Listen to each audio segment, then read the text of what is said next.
Di minggu-minggu sebelumnya kita sudah membicarakan tentang bagaimana proses rekayasa itu yang meliputi isolasi gen, lalu kemudian proses cloningnya atau proses ligasi dan juga transformasinya. Nah, sekarang langkah terakhir dari keseluruhan proses itu adalah bagaimana kita menganalisis apakah proses transformasi kita itu berhasil atau tidak.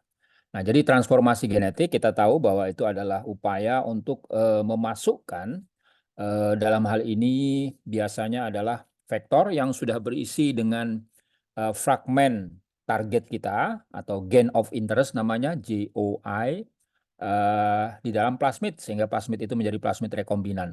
Nah, tetapi seperti kita bicarakan pada minggu lalu bahwa plasmid itu tidak bisa berkembang sendiri, jadi dia tidak bisa kalau dia menjadi nick DNA atau DNA telanjang, plasmid telanjang itu, dia tidak bisa berkembang di sana. Maka itu dia membutuhkan satu host, ya, di mana host itu umumnya yang dipakai adalah Escherichia coli. Nah, tapi di beberapa kasus juga bukan hanya Escherichia coli, bisa juga jenis-jenis bakteri yang lain. Contoh misalnya Bacillus megatherium misalnya juga bisa pernah dipakai untuk itu, dan berbagai jenis Bacillus, Bacillus subtilis juga bisa dipakai untuk sebagai host. Nah, lalu kemudian di samping itu kemarin kita juga sudah bicarakan mengenai YAC misalnya, yeast artificial chromosome, di mana host yang digunakan itu adalah spiroplast, yakni sel-sel dari yeast ya, yang tentu saja dengan karakteristik dan juga dikondisikan tertentu. Nah, pada bakteri untuk bisa digunakan menyelipkan atau memasukkan plasmid rekombinan tadi, maka sel tersebut harus kita harus kita kondisikan atau kita buat dia menjadi kompeten ya. Kemarin kita sudah bicarakan salah satu cara yang bisa kita lakukan untuk membuat sel itu menjadi kompeten adalah dengan perlakuan misalnya kalsium klorida atau CaCl2. Nah, ketika dia sudah kita proses untuk proses transformasi, pertanyaannya apakah eh, plasmid kita itu masuk atau tidak di dalam sel tersebut. Nah, ini pertanyaan. Nah, karena itulah maka langkah terakhir daripada proses itu adalah melakukan seleksi atau melakukan verifikasi, bisa juga dilakukan dari transforman tersebut. Nah, inilah yang akan kita bicarakan pada kesempatan ini. Ya, bagaimana mendeteksi transforman? Pertama, kita bisa mendeteksi keberadaan plasmid atau vektornya. Nah, ini membuktikan bahwa plasmid atau vektor tersebut itu sudah masuk ke dalam sel tersebut, ya. Nah, kemudian juga karena plasmid atau vektor rekombinan yang kita proses untuk transformasi tadi mengandung insert atau fragmen, maka kita juga bisa mendeteksinya. Nah, berdasarkan kondisi inilah kita nanti bisa mendeteksi apakah memang sel tadi kita itu, host kita itu sudah rekombinan atau belum, atau ketika dia itu rekombinan misalnya mengandung plasmid misalnya, apakah plasmidnya itu sudah mengandung rekombinan atau tidak, meskipun di tahap awal ketika kita melakukan ligasi kita sudah coba verifikasi. Tetapi kadang-kadang dalam proses transformasi masuk juga itu kadang-kadang plasmid-plasmid yang kosong atau disebut juga dengan namanya false positif misalnya. Jadi dia tidak tidak mengandung insert. Ya, nah ini bisa kita deteksi berikutnya. Nah, beberapa teknik dasar yang ataupun platform yang bisa kita gunakan cara mendeteksi transforman, kita bisa gunakan basis kepada analisis enzim restriksi. Kenapa enzim restriksi? Karena fragmen DNA kita yang kita selipkan di dalam plasmid itu ada yang kita selipkan dengan menggunakan cloning site atau sisi cloning yang kemarin kita potong-potong, lalu kemudian ada cohesive end atau kompatibel ujung ya, ujung cloning, sisi cloningnya. Nah, itu bisa juga kita gunakan nanti untuk melepaskan dari fragmen yang sudah kita selipkan tadi. Nah, itu atau pada saat kita melakukan cloning kan kita juga menggunakan apa yang disebut dengan namanya MCS, multi cloning site yang kita sebut kemarin. Jadi berbagai macam enzim, bukan hanya enzim yang kita gunakan sebagai cloning itu saja atau enzim cloning itu, tapi juga enzim-enzim di sekitarnya yang bisa juga kita gunakan untuk melepaskan kembali fragmen tersebut. Nah, kemudian bisa juga menggunakan basis teknik PCR. Nah, kenapa bisa gunakan basis teknik PCR? Pertama, plasmid tersebut sudah dilengkapi dengan misalnya primer T7SP6 pada kasus PJMT Easy misalnya, dia sudah dilengkapi dengan itu. Jadi ada apa namanya? Ada promotor T7 dan promotor SP6 yang juga bisa kita fungsikan sebagai sebagai primer untuk reaksi PCR. Nah, dengan demikian nanti bisa kita deteksi apakah memang dia mengandung insert atau tidak ya. Nah, di samping itu juga gen target kita tadi kan sudah apa namanya bisa kita analisis di situ. Apakah dia merupakan produk PCR ya. Kalau produk PCR apalagi karena dia sudah memiliki primer tentu saja. Saya yakin Anda sudah belajar teknik molekuler sehingga ketika saya sebut primer, Anda pasti sudah tahu apa yang dimaksud dengan namanya primer. Nah, dengan demikian dia bisa dicek juga kalau seandainya dia menggunakan primer tertentu atau primer yang dimodifikasi yang jelas kalau dia merupakan produk PCR pasti sudah punya. Atau kalau seandainya dia fragmen yang bukan produk PCR juga tidak masalah. Yang penting kita sudah tahu berapa identitasnya. Nah, setidaknya kita bisa menggunakan primer T7SP6 tadi. Kalau seandainya memang ada apa namanya informasi karakteristik sekuen yang kita selipkan itu tidak tahu, tapi setidaknya kita punya apa namanya informasi atau primer yang sudah diselipkan di dalam plasmidnya. Nah, kemudian di samping itu juga kita menggunakan pada basis teknik hibridisasi. Hibridisasi ini adalah apa namanya penyatuan ya dengan DNA yang sifatnya komplementer. Jadi kan Anda tahu bagaimana prinsip daripada komplementer. Jadi kalau misalnya A berpasangan dengan T, G berpasangan dengan C. Nah, dengan dasar itu maka kita bisa gunakan teknik hibridisasi. Artinya kalau seandainya di sana itu ada fragmen tertentu yang kita sudah tahu identitasnya, urutan sekuennya, maka kita bisa gunakan itu sebagai probe ya untuk bisa menghibridisasinya. Jadi bisa apa namanya setelah dilakukan denaturasi, kita potong lalu kemudian kita denaturasi, lalu kemudian nanti probe kita itu bisa kita lengketkan di situ. Nah, sehingga nanti akan ada sinyal yang bisa kita pakai. Saya yakin Anda sudah pernah belajar apa yang dimaksud dengan namanya teknik hibridisasi itu.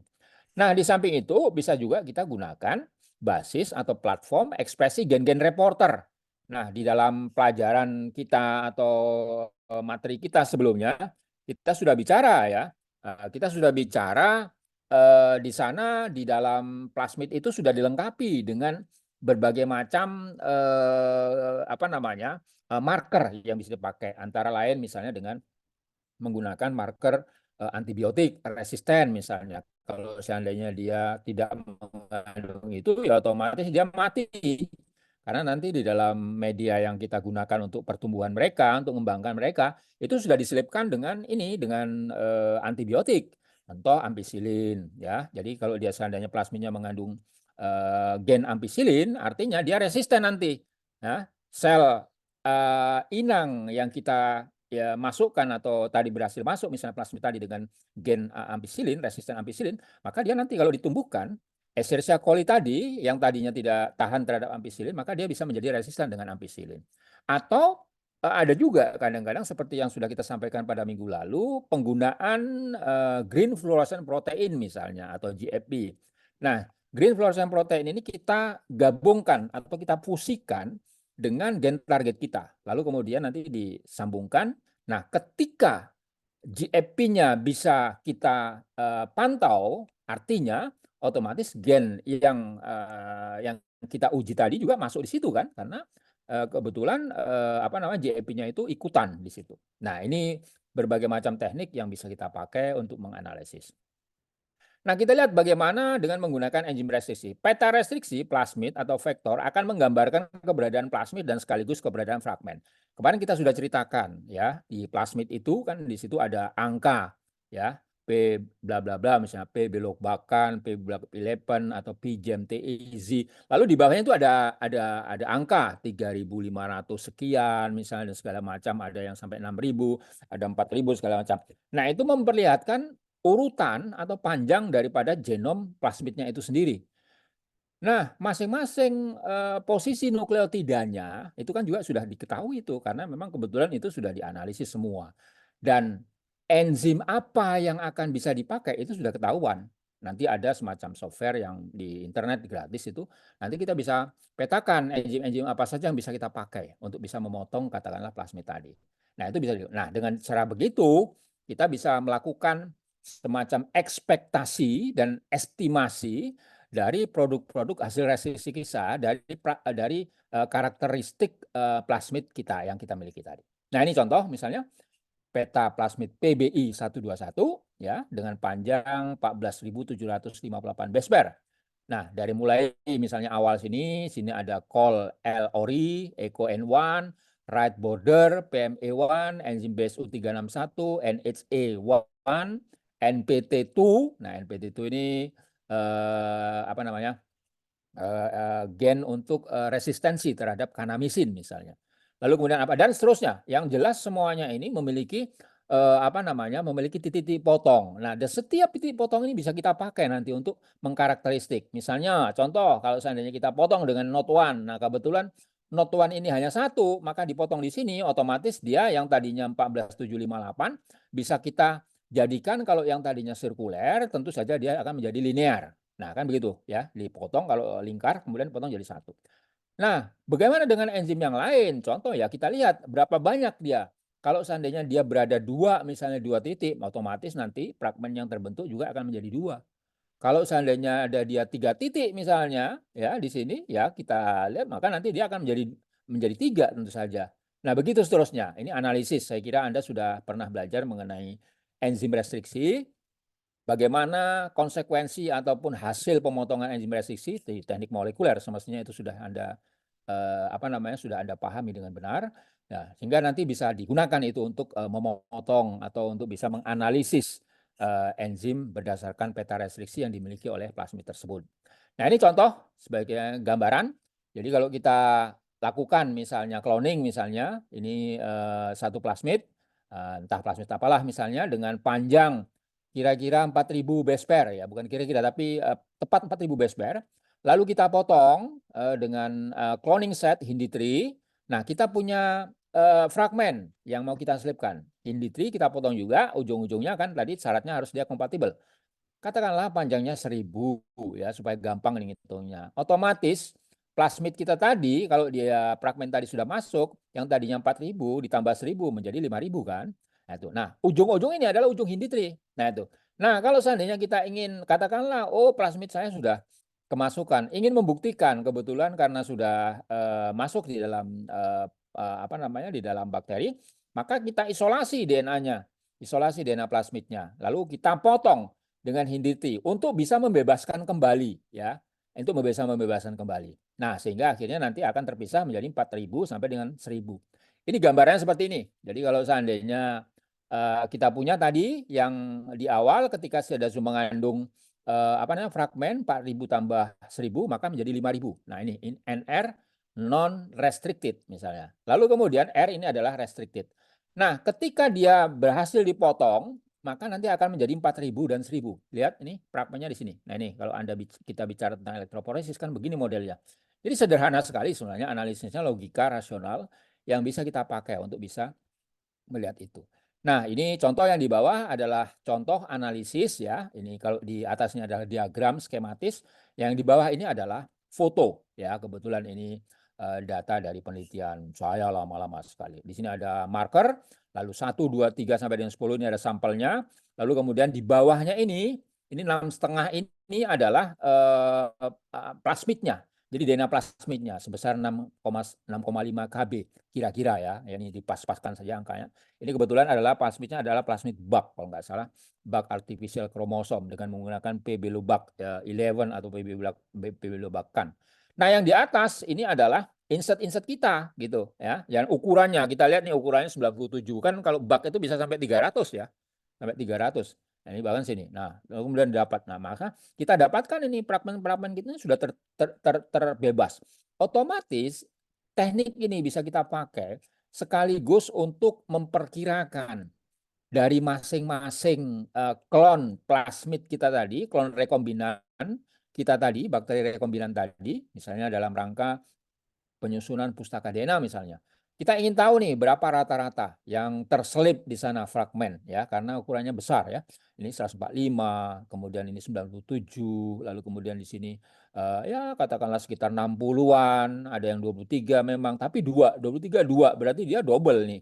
Jadi artinya kemungkinan ketika ini dipotong, kebetulan nggak salah dipotong dengan menggunakan enzim NOT1 ya. Yaitu NOT1 itu dengan sisi restriction site itu 8 ya. Jadi apa namanya, oktanukleotida dia. Jadi makanya apa namanya, dia digunakan sebagai rare cutter jarang, sehingga dia dipakai. Nah, ini bisa dipakai seperti itu dan ini bisa digunakan. Oh, sekaligus memastikan bahwa sampel kita nomor 2, 3 sampai dengan 10 ini berarti positif. Sementara sampel 5, oh ini ada fragmen juga, tapi kok nggak ada ya? Mungkin ini ukurannya kecil sekali ya, tapi memang ini sebenarnya juga berhasil juga sebenarnya. Nah, ini sekaligus memverifikasi kira-kira berapa ukuran daripada insert yang berhasil kita selipkan kalau seandainya kita melakukan analisis. Kalau kita hanya menggunakan satu gen sih tidak ada masalah. Jadi biasanya ya apa namanya, sederhana. Tapi kalau kita misalnya ingin mengcloning misalnya produk dari marker RAPD misalnya, atau AFLP, atau CAPS, atau dan lain-lain sebagainya lah. Nah, itu nanti bisa bermacam-macam ya panjang produknya. Nah, itu kira-kira model ataupun penjelasan analisis kalau seandainya kita melakukan analisis peta restriksi untuk membuktikan bahwa bakteri kita, transforman kita itu memang mengandung apa namanya, DNA fragmen. Nah, ini gambarannya potongan sekuen vektor PBI121 sudah diungkapkan tadi, ada ukurannya. Lalu kemudian ini berbagai macam titik apa namanya, enzim restriksi yang bisa kita pakai. Nah, kemudian juga primernya juga ini antara primer NPT2 2R ya, kemudian primer NPT1F misalnya, ini bisa dipakai juga untuk kepentingan itu tadi. Nah, posisi beberapa daerah penting pada sekuen vektor PBI121. Jadi macam-macam karakteristik ini kalau seandainya kita mengerti, dia menyimpan berbagai macam informasi. Ya, sama dengan kode komputer ya.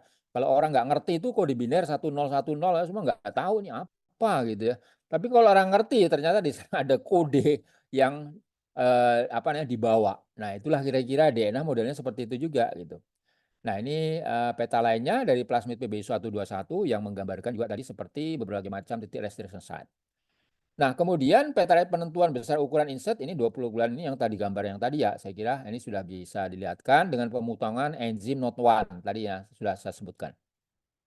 Nah, selanjutnya adalah deteksi dengan menggunakan teknik PCR. Nah, ini PCR saya kira Anda sudah ngerti betul nih ya, orang anak biomedik mestinya harus paham betul nih, karena sudah belajar dengan teknik molekuler misalnya. Jadi basis keberadaan binding site dari primer yang terdapat di sepanjang sekuen plasmid dan insertnya. Nah, itu dasarnya. Kalau dia punya itu, ya sudah gampang saja kita dengan menggunakan PCR. Contoh misalnya plasmid PGEM dengan PB Lubak 11 ya.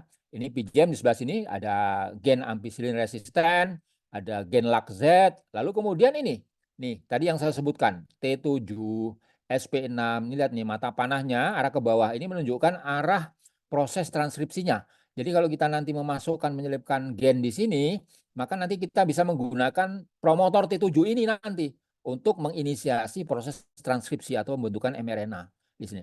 Nah, kebetulan kalau seandainya orientasinya terbalik, katakanlah, ya kan harusnya dia memulai dari start codon ya, ATG misalnya. Ternyata ATG-nya itu apa namanya terposisikan di bawah sini gitu. Ini karena kebetulan kita mengamplifikasi ini mengcloning produk PCR ya, karena kebetulan produk PCR udah asalkan dia punya A overhang saja, sementara PGM-nya punya T overhang di sini, maka dia lengket, bisa arahnya ke sini, bisa arahnya ke sana kan begitu. Nah, sehingga orientasinya itu bisa bolak-balik begitu. Tapi nggak apa-apa karena kebetulan PGM-nya itu sudah dilengkapi dengan apa namanya primer promotor di kedua sisinya. Nah, promotor tadilah bisa kita pakai primernya, kita desain saja primer PCR atau oligonukleotida yang kompatibel dengan T7 atau SP6. Sehingga kalau seandainya kita amplifikasi di sini, maka nanti akan ada produk. Ditambah dengan produk yang tambahan ini, yang multi cloning site-nya 141 gitu. Jadi kalau seandainya dia punya katakanlah nanti produknya sekitar 750, ya 750 kurang 141. Nah, kira-kira modelnya seperti itu cara ngitungnya. Nah, pada PB-Lubakan juga begitu. Ini untuk bak tadi ya. Di sini ada KN, ini berarti kanamisin. Lalu kemudian kita lihat di sini multi cloning setnya. di samping adanya berbagai macam enzim restriksi yang ada di sekitar-sekitarnya.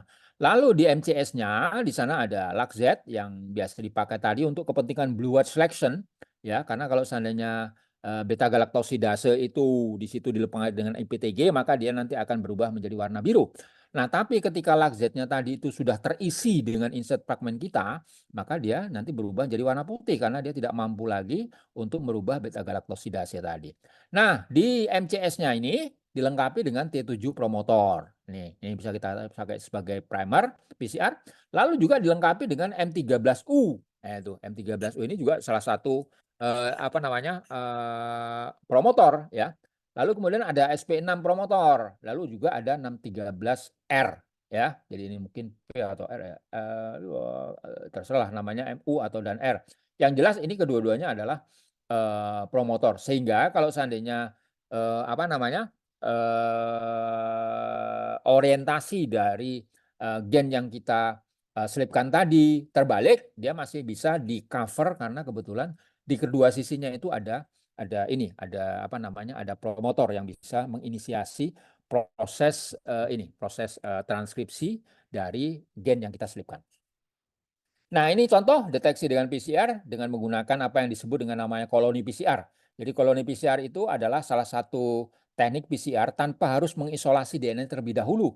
Jadi langsung dari koloni tadi yang tumbuh misalnya dari blue white selection kita cutik saja atau kita ambil dengan pasta gigi lalu kemudian kita kita celupkan di dalam koktail dari PCR kita. Nah, nanti bisa dapat produk itu, ya. Jadi karena memang modelnya itu adalah koloni PCR itu praktis, ya, tanpa harus melakukan isolasi. Terutama ini penting kalau seandainya di tahap awal kita ingin menyeleksi, kita punya katakanlah banyak koloni. Nah, ini mana nih kira-kira yang mau kita ambil gitu. Mana kira-kira yang dia rekombinan dan mana yang enggak. Nah, itu bisa kita pakai. Nah, sehingga ini kita bisa dapatkan. Ini salah satu contoh deteksi koloni rekombinan, ya, dari produk RAPD yang tadi saya katakan, karena produk RAPD itu tidak spesifik, ya. Jadi kalau Anda belajar misalnya mengenai teknik marker namanya, marker fingerprinting, ya, semacam bisa dipakai untuk diagnostik molekuler itu sebenarnya. Nah, itu bisa dipakai lalu kemudian diselipkan. Nah, faktanya dia menghasilkan berbagai macam produk yang fragmen yang berbeda-beda. Yang nomor 4 ini, oh ini besar nih 1018. Nomor 8 juga begitu. Ya, nomor 2 hanya berapa nih? Sekitar 600-an, ya, 600-an, 5 dan segala macam. Kemudian yang bawahnya juga lebih kecil. Nah, ini kira-kira untuk bisa mendeteksi itu. Sehingga, oh ya produk yang saya harapkan adalah segini misalnya. Maka kita bisa ambil koloni yang mana yang kira mau kita pakai untuk menggunakan selanjutnya dalam proses selanjutnya.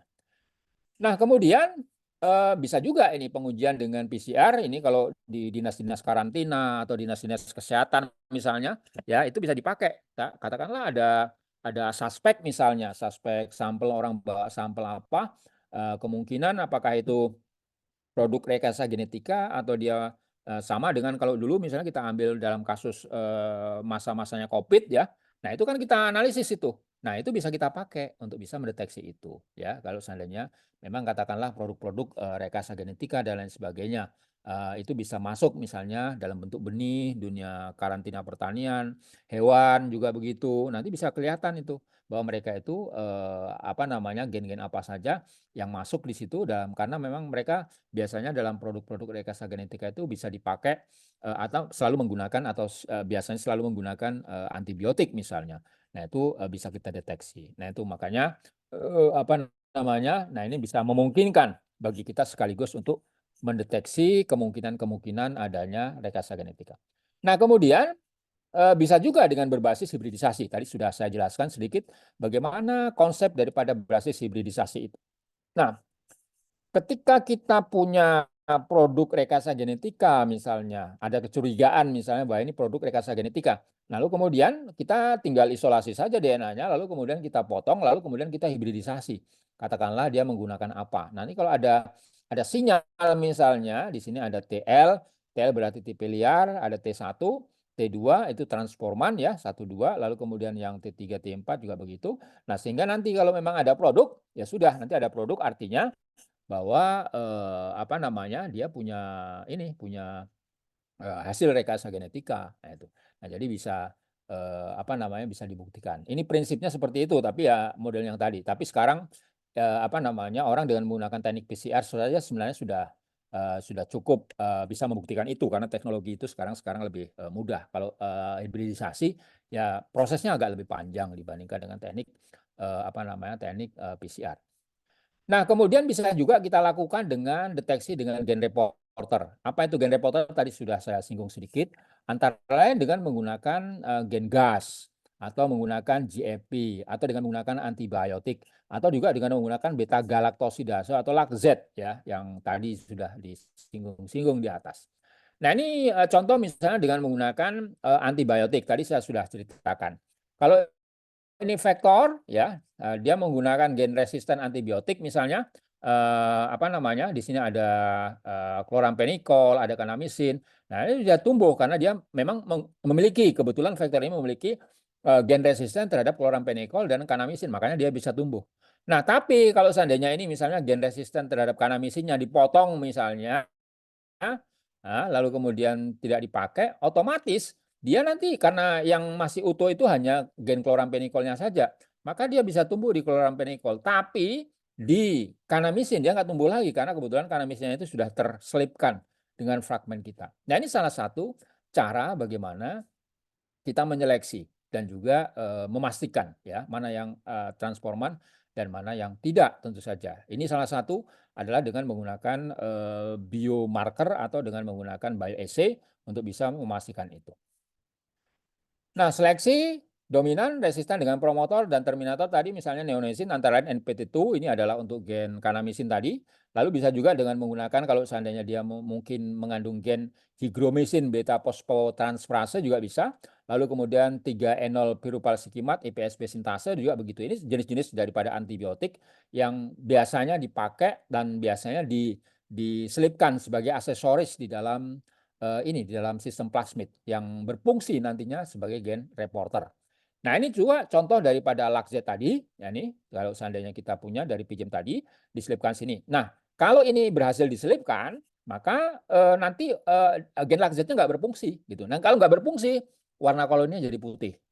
Anda lihat yang sebelah kanan ini ada yang biru dan putih. Tapi kalau dia tidak berhasil, otomatis gen lakzet tadi masih akan berperan, ya masih akan karena kebetulan terligasi dia ini apa namanya tersil tapi lakzetnya masih bisa berfungsi makanya dia berubah menjadi warna biru begini. Maka ini sistem disebut dengan namanya blue white selection system ya. Ini adalah di bawah adalah bagaimana mekanisme senyawa X-gal tadi oleh enzim beta galaktosidase kemudian nanti akan terkatalitik ya, maka dia nanti akan menjadi senyawa yang menghasilkan warna biru tadi karena dia tereksitasi dengan cahaya lalu kemudian dia bisa menjadi berwarna biru. Ini model daripada salah satu reporter gen.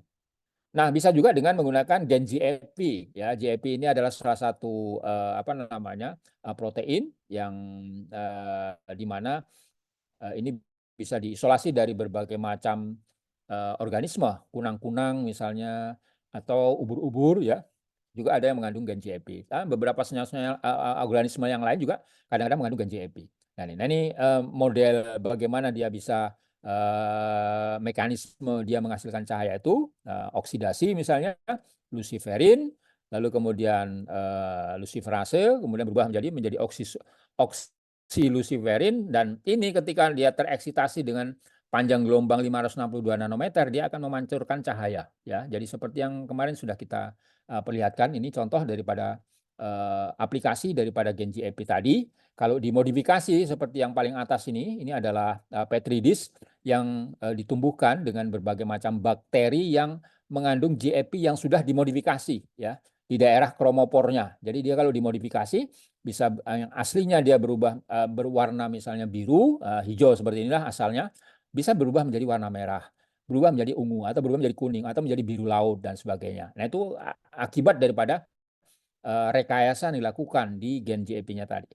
Nah, atau dengan masukkan di dalam ikan zebrafish atau glowing mush yang dulu pernah kita sebutkan, ini adalah apa namanya polen ya, polen atau Saccharomyces saya kira sel-sel ragi yang dimodifikasi dengan diselipkan dengan gen GFP yang berbagai macam varian tadi. Nah, ini kira-kira manifestasi daripada ini, sehingga kita bisa tahu, oh ini sudah terselip, ya ini masih normal, ini transgenik dan segala macam, bisa kita pakai itu. Ini salah satu contoh daripada gen JP yang diisolasi dari ubur-ubur, ya, nggak panjang gennya, hanya berapa, 900-an gen, 900-an, lalu kemudian si DNA-nya, lalu kemudian apa namanya, asam aminonya sekitar 300-an sekian. Lalu kemudian di daerah kromopornya di sini yang inilah yang diotak-atik yang tadi bisa menyebabkan menjadi warna merah, menjadi warna biru, menjadi dan segala tergantung daripada asam amino yang dimodifikasi. Nah, kalau Anda lihat di sini, di bagian dalam ini adalah daerah struktur kromopornya. Inilah yang nanti menjadi sasaran kalau misalnya kita ingin merubah warna yang tadinya menjadi warna hijau, hijau, green ya, bisa berubah menjadi warna merah, kuning dan lain sebagainya. Ini struktur proteinnya, struktur primer, yang ini struktur proteinnya. Nah, struktur sekuennya hanya 238 asam amino dari ini metionin sampai ke sini ya. Ini 238. Jadi kalau misalnya kita kalikan si DNA-nya itu kali 3, ya paling-paling hanya 3, ini 24, 2, 3, 9, ya paling hanya 3, 2, 6, 700-an sekian ya si DNA-nya. Jadi nggak begitu panjang. Ini ada salah satu hasilnya, glowing mice. Nah, kemudian kalau menggunakan sistem yang lain, ya, sistem reporter yang lain, yakni X-GLUC ini namanya, X-GLUC, yakni beta D-glucuronidase, ya, juga bisa dipakai untuk itu. Sehingga nanti dia bisa kalau teroksidasi akan berubah menjadi bahan berwarna indigo. Nah, pada beberapa organisme juga bisa kita pakai lokalisasi misalnya, ya. Jadi kalau seandainya mana yang transforman bisa kita lihat nih, yang kontrol nggak ada, tapi yang transforman ada warna biru begini. Nah, ini tadi pada X-GLUC. Nah, kalau pada ya tumbuhan misalnya padi di daerah mana dia nanti terekspresi misalnya gen tersebut, proteinnya di mana dihasilkan. Nah, ini bisa kelihatan, oh ternyata di bagian ini. Nah, bagian yang ini juga terlihat di situ ini. Lalu kemudian kalau yang di sini misalnya kalau untuk mendeteksi apakah itu transforman atau tidak, maka kita bisa lakukan apa namanya? Analisis dengan membandingkan visualisasi daripada X-GLUC tadi. Lalu kemudian contoh lain di akar ataupun kalau misalnya pada manusia ya bisa nanti di daerah mana nanti dia berekspresi di jaringan apa misalnya, itu juga bisa kita gunakan untuk kepentingan melakukan lokalisasi misalnya. Nah, ini bisa salah satu contohnya gen-gen yang lain yang deteksi lalu dianalisis dan dibuktikan. Nah, ternyata di daerah-daerah tertentu dia nanti akan melakukan ekspresi sementara di daerah lain tidak mengalami ekspresi atau tidak diproduksi misalnya proteinnya di situ. Ini gas tadi sudah saya kira, contoh yang lain bisa dipakai untuk strategic diagnostik misalnya, kalau kita mau pakai. Lalu kemudian perlu kita pahami juga dalam, apa namanya, mendeteksi, berbagai macam ekspresi tadi, itu ada yang sifatnya itu ektopik dan juga, ada yang sifatnya spesifik. Nah, ektopik itu berekspresi pada setiap sel. Contoh misalnya gen-gen yang tergolong atau terlibat di dalam proses respirasi misalnya. Karena respirasi itu kan penting ya. Respirasi itu sejak sel dihasilkan, maka dia harus beraktivitas ya. Harus aktif itu gen-gennya. Nah, gen-gen seperti itu disebut juga dengan namanya housekeeping misalnya. Maka nanti kalau Anda belajar mengenai analisis menggunakan real time PCR, menggunakan gen housekeeping misalnya, itu digunakan sebagai standar biasanya. Jadi karena ekspresinya itu relatif stabil. Sementara ada beberapa gen itu yang aktifnya itu hanya di spesial jaringan saja. Mungkin Anda sudah belajar di biologi molekuler misalnya, bahwa contoh misalnya gen-gen yang ada di kornea mata kita, itu hanya menghasilkan protein untuk kepentingan manifestasi atau fungsi ataupun peran daripada kornea saja. Nah, sementara yang di apa namanya, di jaringan pankreas misalnya, itu menghasilkan atau menghasilkan protein yang digunakan untuk mendukung dari peran pankreas tadi, misalnya untuk memproduksi insulin dan lain sebagainya. Nah, pertanyaannya apakah di pankreas itu nggak ada gen kornea mata? Nah, gen kornea mata itu ada di situ. Sebaliknya di gen-gen di sel-sel di kornea tadi juga ada gen yang menghasilkan insulin misalnya, tetapi dia tidak berekspresi di sana. Nah, itu artinya dia spesifik. Tapi sel-sel gen-gen yang apa namanya berfungsi untuk menghasilkan apa namanya, untuk aktivitas metabolisme basal, maka itu semuanya ada di kedua, apa tadi, di kedua sel tadi ya, baik itu yang di kornea maupun di jaringan semuanya beraktivitas. Itu, karena memang dia harus, jalan terus, karena itu dia berekspresi pada setiap sel dan pada setiap waktu. Sementara yang spesifik itu sifatnya hanya pada sel atau jaringan tertentu atau pada waktu tertentu. Jadi temporal dan spasialnya itu memang tertentu. Nah, itu. Ektopik menggunakan promotor konstitutif biasanya 35S promotor yang diisolasi dari cauliflower mosaic virus, jadi CIMP. Ya, ini biasanya dipakai untuk. Nah, ini cocok untuk ekspresi gen marker dan reporter yang tadi, misalnya di EPIS, segala macam ya, untuk reporter tadi. Nah, tetapi tidak cocok untuk ekspresi gen-gen di dalam fungsi metabolik.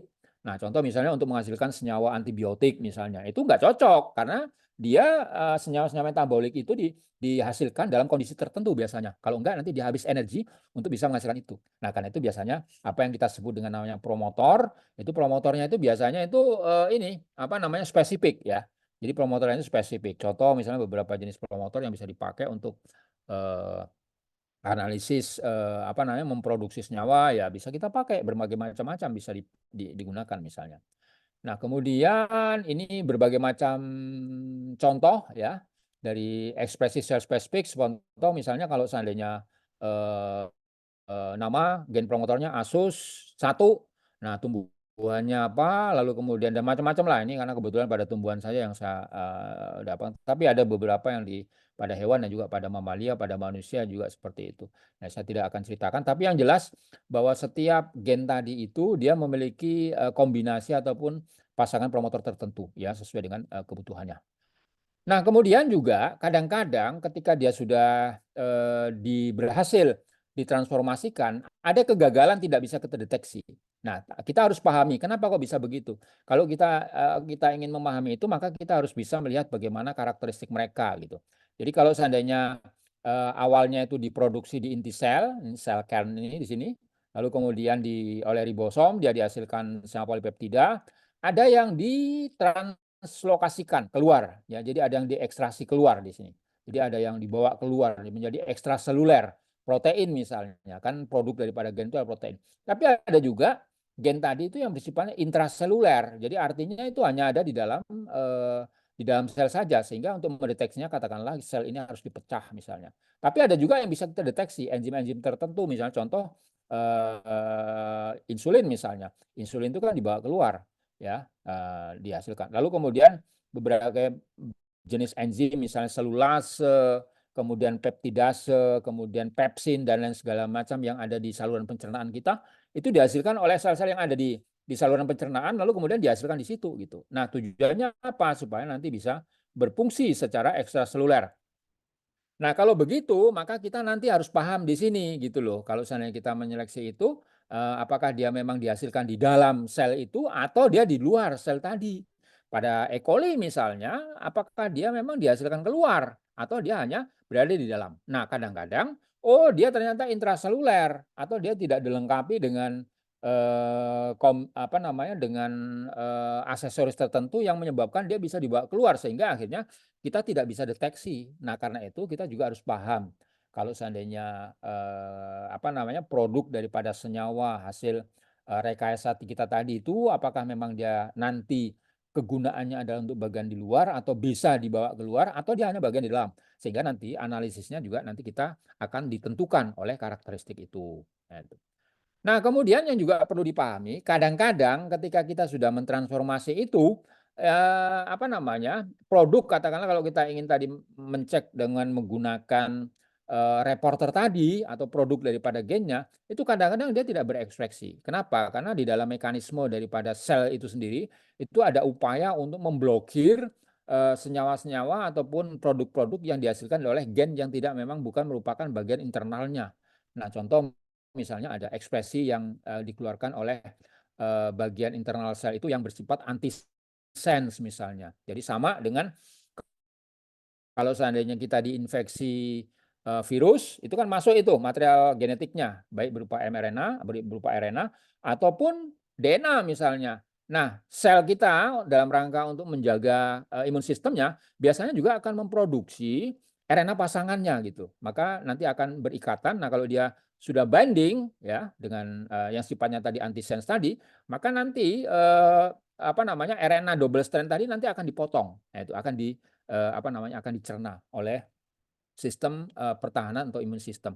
Nah, itulah salah satu cara. Makanya ada vaksin misalnya itu kan menggunakan basis mRNA ya, karena memang dimasukkan situ sehingga nanti ketika ada virus RNA yang kompatibel dengan itu, dia akan berikatan, akhirnya nanti akan dicerna oleh sistem di dalam sel itu sendiri. Nah, itu salah satu mekanismenya.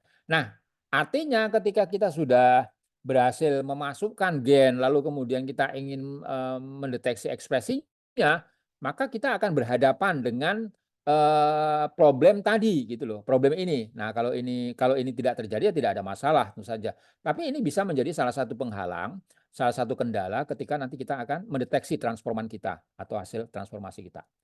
Nah, kemudian organisme tadi juga bisa melakukan apa yang disebut namanya inaktivasi. Tadi saya sudah katakan sebagai satu mekanisme pertahanan sel ya. Jadi bukan hanya pada tanaman tapi juga pada organisme lain, pada bakteri, lalu juga pada sel mamalia juga begitu akan ada dimunculkan.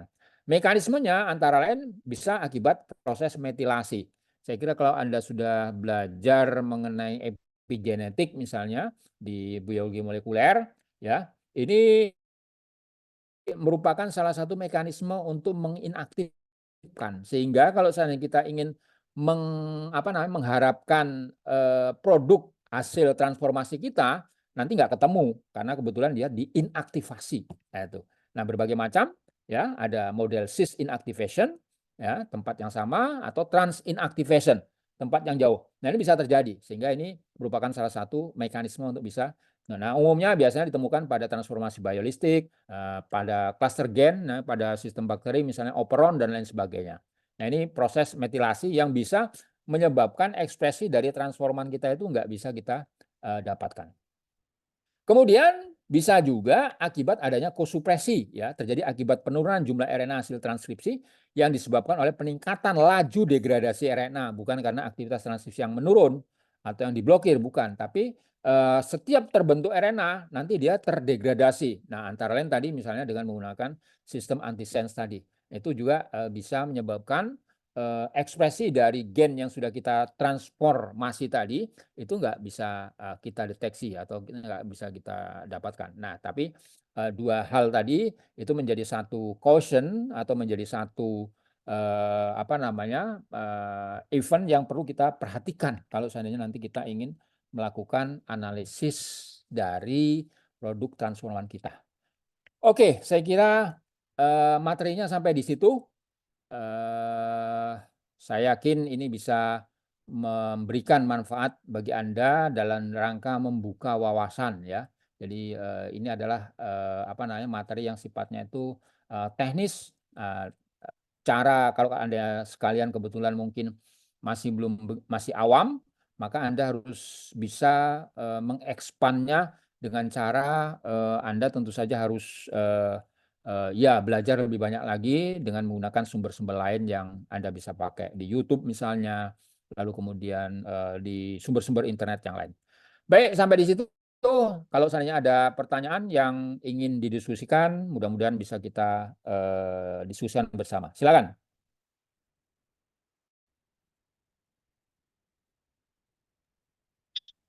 Izin bertanya, Prof. Ya, silakan, Umi.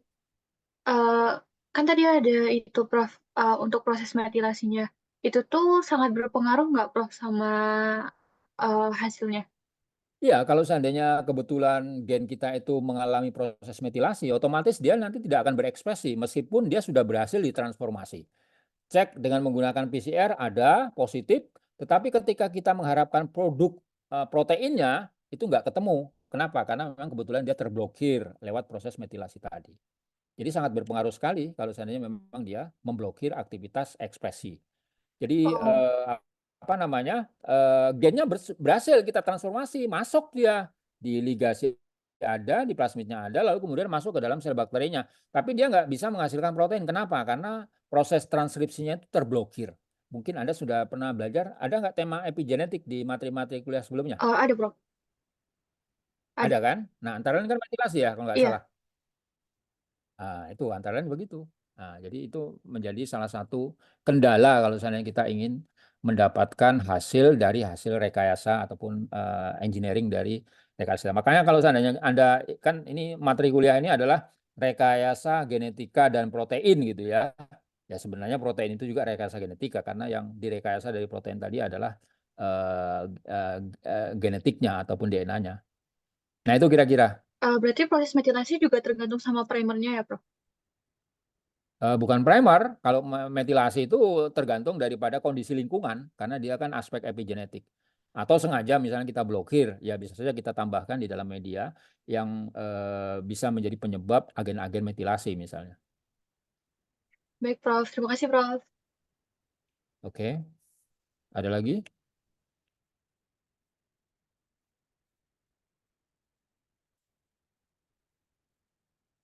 Ada pertanyaan lagi? Nah, kalau tidak, ini karena ini sudah materi terakhir ya, sesuai dengan yang kita sampaikan dulu, kita nanti akan melakukan tes semacam feedback ya, semacam kuis lah ya. Mohon saya diinformasikan saja kapan kira-kira Anda siap. Nanti apa namanya untuk kuisnya kita gunakan platform Island ya. Nah, tolong Anda bicarakan ya. Ini Umi ya sebagai kontak personnya. Tolong bicarakan dengan teman-temannya kapan kira-kira Anda ready. Sehingga nanti saya siapkan platformnya di Island. Saya yakin Anda semuanya bisa mengakses Island-nya ya. Sehingga nanti kita kuisnya dari sana saja. Nanti saya berikan linknya, termasuk juga password untuk bisa mengakses daripada apa namanya soal tersebut, soal kuisnya. Gimana? Bisa kira-kira? Baik, Prof. Mungkin nanti Umi bicarakan sama teman-teman lagi, Prof. Ya, silakan bicarakan kapan mereka kira-kira ready untuk bisa melakukan itu. Nah, setelah ini artinya minggu depan Anda sudah bisa mengontak siapa Bu Yanti yang belum memberikan kuliah ya, materinya Iya, giliran. Prof. Nah, silakan nanti kontak Bu Yanti untuk memberikan minggu depan materi beliau. Ya, untuk yang kuis kita nanti adakan di luar jadwal ini. Ya, silakan free nanti Anda diskusikan saja dengan yang lainnya kapan kira-kira Anda ready. Oke, ada pertanyaan? Hmm. Kuisnya ada waktunya, Prof. Ya, ada waktunya. Jadi pakai waktu tertentu dan bersama-sama ya kebetulan. Kalau enggak nanti apa namanya khawatir ya tidak fair saja. Waktunya bersama-sama online ya, sifatnya online dengan menggunakan Island online. Jadi Anda bisa bekerja di mana saja. Yang penting ada internet, lalu kemudian pakai HP juga bisa, kira-kira bisa Anda mengaksesnya. Baik, Prof. Udah, ada lagi pertanyaan dari yang lain barangkali mengenai kuis misalnya?